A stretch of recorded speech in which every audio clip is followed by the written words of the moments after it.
Assalamualaikum warahmatullahi wabarakatuh. Perkenalkan, nama saya Delila Aisyah Sebayang.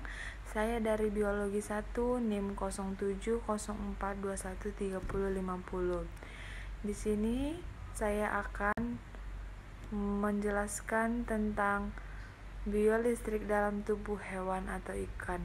Sebelumnya, saya mengucapkan terima kasih kepada dosen pengempu Ibu Lailatul Husna Berulubis SPD MSc yang telah memberikan tugas individu membuat video tentang biolistrik dalam tubuh hewan.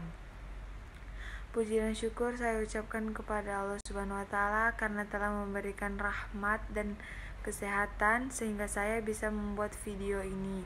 Di sini saya akan menjelaskan tentang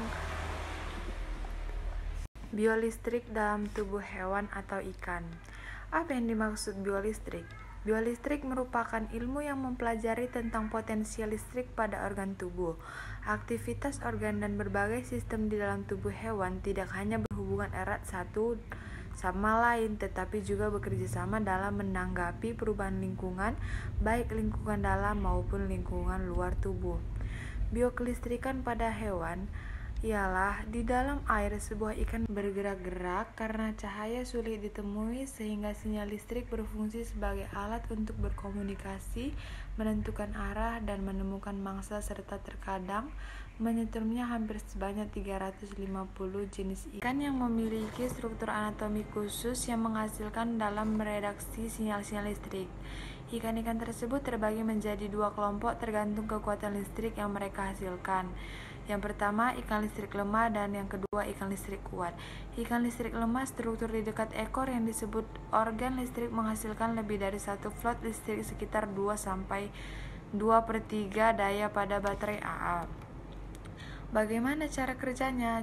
Jadi, otak ikan mengirimkan sinyal melalui sistem sarafnya ke organ listrik yang terdiri atas ratusan atau ribuan sel berbentuk cakram atau disebut dengan elektrosit.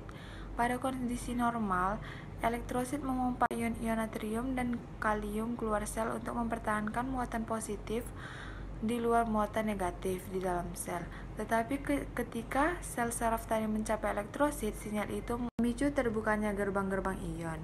Ion-ion bermuatan positif mengalir kembali ke dalam, akibatnya satu sisi elektrosit bermuatan negatif di luar dan bermuatan positif di dalam.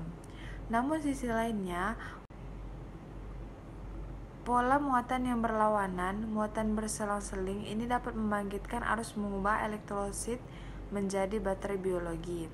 Kunci kekuatan listrik ikan ini adalah sinyal-sinyal saraf dikoordinasikan agar sampai di setiap elektrosis secara serentak. Hasilnya tepukan elektrosis berperan berdiri pun baterai yang dirangkai seri. Dari yang terkecil dari setiap elektrosit akhirnya menjadi medan listrik kuat yang bisa merambat beberapa meter. Ada pula sel yang bernama elektroreseptors.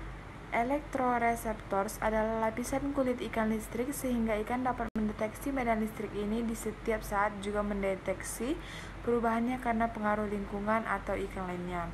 Contohnya ikan gaza yang memiliki dagu memanjang yang disebut sphenozenorgan dipenuhi dengan elektroreseptor. Dagu ini dapat menangkap sinyal dari ikan, memperkirakan jarak, mendeteksi bentuk dan ukuran benda di dekatnya, bahkan menentukan apakah serangga yang terkubur itu mati atau hidup.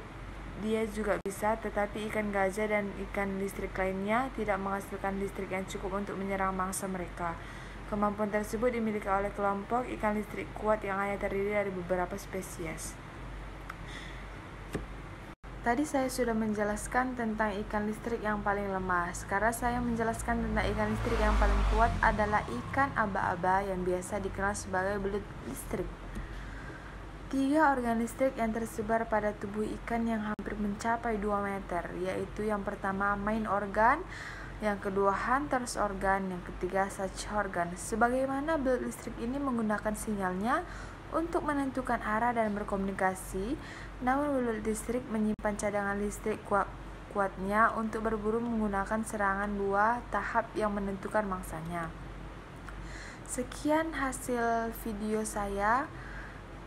Apabila ada salah kata, mohon dimaafkan, karena saya hanyalah manusia biasa yang tidak terluput dari kesalahan.